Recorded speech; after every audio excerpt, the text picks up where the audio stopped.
Խոշոր ու ողբերգական ավտովթար է տեղի ունեցել Արագածոտնի մարզում։ Այսօր առավոտյան ժամը 6-ի սահմաններում Գյումրի, Քարակերտ, Մայրուղու, Արտենի գյուղի վարչական տարածքում բախվել են մարդատար Գազել Մակնիշի ավտոմեքենան ու Զիլ Մակնիշի բեռնատարը։ Ինչպես դեպքի վայրից հայտնել է ֆոտոլրագրող Գագիկ Շամշյանը, բախման հետևանքով Գազելը դուրս է եկել երթևեկելի գոտուց եւ գլխի վայր հայտնվել դաշտում։ Վթարի հետևանքով 1 հոգի տեղում մահացել է, 11-ը տեղափոխվել են Թալին բժշկական կենտրոն։ 3 տուժած գտնվում է վերակենդանացման բաժանմունքում, նրանց առողջական վիճակը գնահատվում է ծայրահեղ ծանր։ Առողջապահության նախարարությունից էլ քիչ առաջ հայտնել են, որ 5 քաղաքացու առողջական վիճակը ծանր է, 3-ինը թեթև։ Մարզային բուժկենտրոններում ստանում են անհրաժեշտ բուժօգնություն։ Վիրավորներից մի քանիսին Թալինի հիվանդանոցում անհրաժեշտ բուժօգնություն ցուցաբերելուց հետո ռեանոմոբիլով տեղափոխել են Երևանի մասնագիտացված տարբեր հիվանդանոցներ։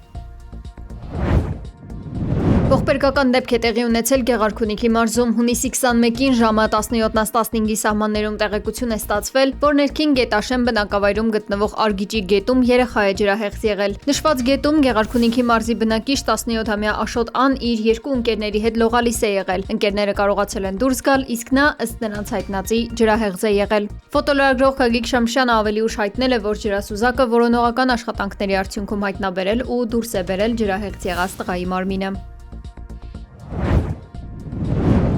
Արդեն 1 շաբաթից ավելի է որոնվում է Փամբակ գետում հայտնված 13-ամյա Նարինե Մարտիրոսյանը։ Աշխատանքները ծավալվել են մինչև ափամերձ եւ մոտակա հատվածներ, հաշվի առնելով հավանականությունը, որ աղջկա մարմինը կարող է հեռու գնացած չլինել։ Գետի վարարության եւ ցածր տեսանելիության պատճառով աշխատանքները դադարեցվում են գիշերը եւ վերսկսվում վաղ առավոտյան։ Ողբերգական դեպքից 2 օր անց հունիսի 17-ին հայտնաբերվել էր աղջկա քրոջ 7-ամյա Նարե Մարտիրոսյանի մարմինը։ Սևանից ժամանած ջրասուզակը աղջկա մարմինը հայտնաբերել էր դեպքի հավանական վայրից մոտ 500 մետր հեռավորության վրա։ Նրան հողարկավորել են հունիսի 20-ին Հովտաշենում իրենց հայրենի գյուղում։ Չնայած մայրը խնդրել էր սպասել մինչև քրոջ մարմինն էլ կհայտնաբերվի։ Որոնողական աշխատանքներին արդեն իսկ ներգրաված են փրկարարներ տարբեր մարզերից, ջրասուզակներ, կամավորներ, գործի են դրվել բոլոր հնարավոր միջոցները՝ ջրանավակներ, ժամանակակից տեխնիկա, ներառյալ դրոններ։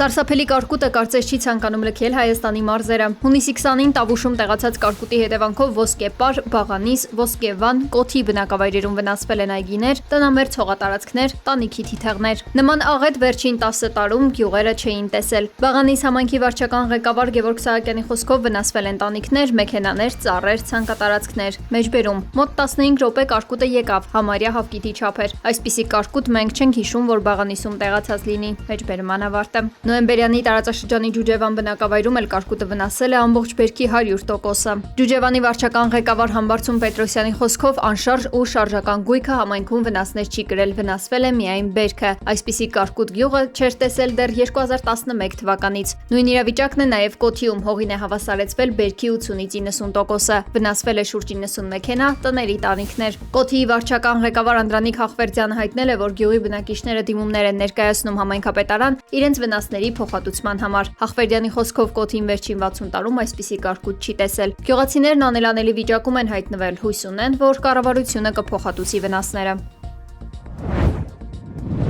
Հայաստանում Ռուսաստանի դեսպան Սերգեյ Կոպիրկինն ու դիվանագիտական ներկայացուցչությունը ծաղիկներ են խոնարհել հաղթանակ զբոսայգու անմար կրակի մոտ, հայրենական մեծ պատերազմի մեկնարկի 85-ամյակին։ Հիշատակի եւ ՍՔ օրվան նվիրված արարողությանը մասնակցել են նաեւ 102-րդ ռուսական ռազմաբազայի, Ռուսաստանի անվտանգության դաշնային ծառայության սահմանապահ վարչության, բարեկամ երկրների դիվանագիտական առաքելությունների, հայկական պետական կառույցների, հասարակական եւ երիտասարդական կազմակերպությունների ներկայացուցիչներ։ Խոշոր պայթյուն է տեղի ունեցել Կատարի արդյունաբերական գործարաններից մեկում։ Հեղուկացված բնական գազի վերամշակման գլխավոր գործարանում պայթյունի հետևանքով վիրավորվել է 54 մարդ, եւս 18-ը համարվում է անհետ կորած։ Գործուղվել է Կատարի միջազգային որոնողափրկարարական խումբը։ Իշխանությունները դեռ չեն տրամադրել միջադեպի հետևանքով վիրավորվածների վիճակի մասին տեղեկություններ։ Այս ամենը բացատրելով տեխնիկական անսարքությամբ։ Պաշտոնյաները ավելի վաղ հայտարարել էին, որ դեպքի վայր ժամանած քաղաքացիական պաշտպանության խմբերը վիրավորներ չեն գրանցել։ Հայտարարվել է նաեւ, որ օբյեկտից որևէ արտահոսք չի եղել, որը կարող է վտանգ ներկայացնել հասարակական անվտանգության համար։ Կատարն ու Պակիստանը Իրանի եւ ԱՄՆ-ի բանակցությունների վերաբերյալ համատեղ հայտարարություն են տարածել։ Նրանք հայտնել են, որ կողմերը կարողացել են հուսադրող առաջընթացի հասնել։ Մինչ այդ արտգործնախարարության խոսնակ Էսմայիլ Բաղային հայտարարել էր լավ առաջընթացի մասին։ Համաձայնեցվել է Հորմուզի նեղուցով նավերի անցումն ապահովելու մեխանիզմ ստեղծելու հարցը, նշել էր Բաղային։ Մինչ այս համաձայնությանը հասնելը Շվեյցարիայում բավականին լարված են անցել բանակցությունները։ Նախքան կողմերի հանդիպումը ԱՄՆ նախագահ Դոնալդ Թրամփը մի քանի սպառնալիքներ է հնչեցրել։ Սկզբում իրանցի պաշտոնյաներին ասել է, թե Հորմուզի նեղուցը փակելու դեպքում այլևս երկիր չեն ունենա, ապա խոստացել գրավել ողջ Իրանը։ Այս հայտարարություններին ի վերջո արձագանքել են պաշտոնական Թեհրանից։ Արտգործնախարարության խոսնակ Էսմայիլ Բաղային ասել է. «Մեջբերում ԱՄՆ նախագահն այսօր հայտարարել է, որ Միացյալ Նահանգները կարող է վերահսկողություն ստանձնել Հորմուզի նեղուցի նկատմամբ, եթե չկարողանա համաձայնության գալ Իրանի հետ։ Խորհուրդ ենք տալիս վերանել սեփական սկզբունքները եւ երկակի խաղ չխաղալ Իրանի հետ»։ Մեջբերման ավարտը։ Այս տեղեկությունները հասել են Շվեյցարիա եւ իրանական պատվիրակությունը կոշտ վարքագիծ է դրսեւորել։ Սկզբում նրանք չեն ցանկացել լուսանկարանվել ամերիկյան պատվիրակության հետ, ինչը հստակ ֆիքսել են տեսախցիկները։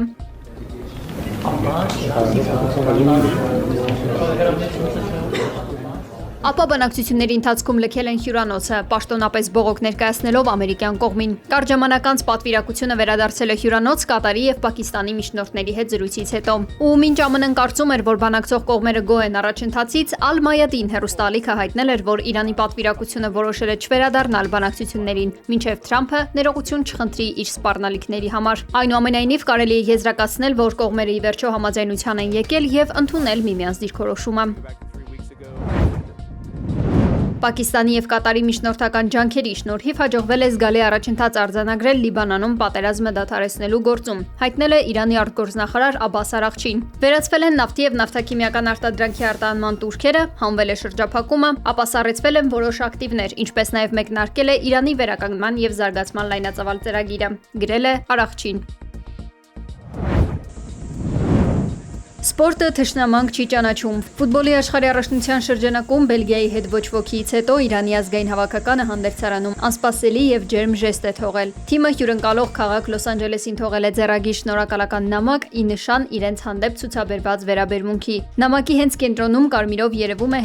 #MINAP168 ի հիշատակ աղջիկների տարրական դպրոցում զոհված երեխաների։ Իրանի ֆուտբոլի ֆեդերացիայի հրապարակած նամակում շեշտվում է, որ հնագույն Պարսկաստանից մինչև ժամանակակից Իրան իրենց ոգին մնում է անկոտրում։ Թիմն ընդգծել է, որ Լոս Անջելես է ժամանել հպարտությամբ, պայքարել է պատվով եւ հեռանում է արժանապատվությամբ, շնորհակալություն հայտնելով տեղի բնակչությանը հյուրընկալության համար։ Նամակում Իրանի հավաքականը նաեւ կոչ է արել պահպանել խաղաղությունն ու հարգանքը բոլոր ազգերի միջև։ Նշենք, որ Իրանի հավաքականն այս առաջնության ընթացքում տեղավորվել է Մեքսիկայի Տիխուանա քաղաքում եւ ստիպված է ամեն անգամ տեղափոխվել ԱՄՆ հանդիպումներին մասնակցելու համար, ինչը թիմի անդամների շրջանում դժգոհությունների տեղիք էր տվել։ בשנה החולפת יצאנו לשני מבצעים כבירים. Իսրայելը չի պատրաստվում դուրս գալ Լիբանանի հարավում գտնվող անվտանգության գոտուց եւ թույլ չի տա Իրանին ձեռք բերել միջուկային զենք, հայտարարել է Իսրայելի վարչապետ Բենյամին Նեթանյահուն։ Նրա խոսքով Իսրայելը կմնա անվտանգության գոտում այնքան ժամանակ, որքան անհրաժեշտ է երկրի հյուսիսի բնակիչներին պաշտպանելու համար, ընդգծելով, որ իր դիրքորոշումը չի փոխվելու։ Իրանի հետ վերջնական պայմանավորվածության հասնելու վերջին կետը Լիբանանի դեմ ռազմական գործողությունները դադարեցնելն էր Իրանի պահանջով, սակայն Նեթանյահուն որոշել է չենթարկվել անգամ իր միակ ու մեծ դաշնակցին Թրամփին։ Նա օրեր շարունակ պնդում է, որ այլ ուղիներ կփնտրի Իրանի ծրագրերին խոչընդոտելու, իսկ Լիբանանը հրթիռակոծել, թե ոչ, ինքն է որոշում։ Նեթանյահուի այս հայտարարությունները նյարդայնացրել են անգամ Թրամփին, ով պատերազմի առաջին օրերից խրոխտ կանգնած էր Իսրայելի վարչապետի ու նրա ցանկությունների կողքին։ Իսրայելի վարչապետ Բենյամին Նեթանյահուն թերագնահատել է Իրանի հետ հնարավոր լայնածավալ հակամարտության հետևանքները եւ բավարար չափով չի ներկայացրել դրա ռիսկերը ԱՄՆ-ին։ Հայտարարել է Իսրայելի ընդդիմության առաջնորդ Յայիր Լապիդը։ Նրա խոսքով Նեթանյահուն հաշվի չի առել Հորմուզի նեղուցի ռազմավարական նշանակությունը, էներգետիկ շուկաների վրա հնարավոր ազդեցությունը, ինչպես նաեւ տարածաշրջանային այլ սպառնալիքներ, այդ թվում Լիբանանի գործոնը։ Նա ամերիկացիներին ներկայացրել էր սցենար, ըստ որի Իրանի ռեժիմը կփլուզվի, սակայն չէր ներկայացրել, թե դրանից հետո ինչ կարող է լինել եւ իրականում չուներ հստակ պատկերացում, թե ինչպես պետք է հասցնել այն իր նպատակին, նշել է Լապիդը։ Ընդդիմության առաջնորդի գնահատմամբ, երբ սցենարը չիրականացավ, Նեթանյահուն պատերազմի ընթացքում կորցրեց ԱՄՆ-ի վստահությունը։ Every parent wants the best for their kids. Մեծ Բրիտանիայի վարչապետ Քիր Սթարմերը կարող է հրաժարական տալ այսօր։ Այդուհանդերձ, ըստ պաշտոնական աղբյուրի, Սթարմերը շարունակում է կենտրոնացած մնալ իր աշխատանքի վրա։ Իսկ ԱՄՆ նախագահ Դոնալդ Թրամփը շտապել է գրառում անել Մեծ Բրիտանիայի վարչապետ Քիր Սթարմերը հրաժարական կտա։ Մաղթում եմ նրան ամենայն բարիք։ Մեծ Բրիտանիայի վարչապետը խայտառակ կերպով զախողել է ներգաղթի եւ էներգետիկայի հարցերում, գրել է Թրամփը իր Truth Social էջում։ Դեռ ուրբաթ Սթարմերը հայտարարել էր, որ կպայքարի իր պաշտոնավարումը շարունակելու համար, կոչ անելով կուսակցությանը ներքին բախումներով չգնալ պառակտման։ Սթարմերի պաշտոնավարմանը սպառնացող վտանգը կտրուկ մեծացել է, երբ նրա մրցակից Էնդի Բըրնհեմը ընտրվել է որպես падգամավոր։ Սա Բըրնհեմին հնարավորություն է տալիս պաշտոնապես պայքարել կուսակցության առաջնորդի դիրքի համար։ Սթարմերը Մեծ Բրիտանիայի վարչապետ է դարձել 2024 թվականի հունիսին, խորհրդարանական ընտրություններում լեյբորիստական կուսակցության հաղթանակից հետո։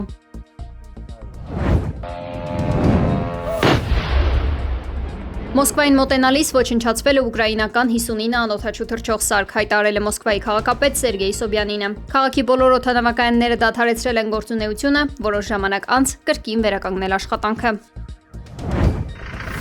Թուրքիայում զբոսաշրջիկներ տեղափոխող ավտոբուս է շրջվել, զոհվել է 4 մարդ, եւս 16-ը վնասվածքներ ստացել։ Վթարը տեղի ունեցել երկրի հարավ-արևմուտքում գտնվող Իսպարտա նահանգում։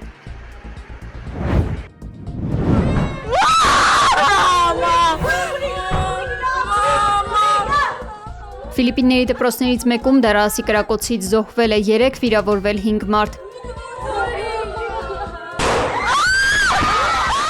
Կարճ ժամանակ անց իրավապահներին հաջողվել է ձերբակալել ու բերման ենթարկել անչափահասին։ ԶԼՄ-ների փոխանցմամբ նա նախկինում եւս խնդիրներ է ունեցել օրենքի հետ, թե ինչն է եղել այս արարքի դրդապատճառը, պարզ չէ։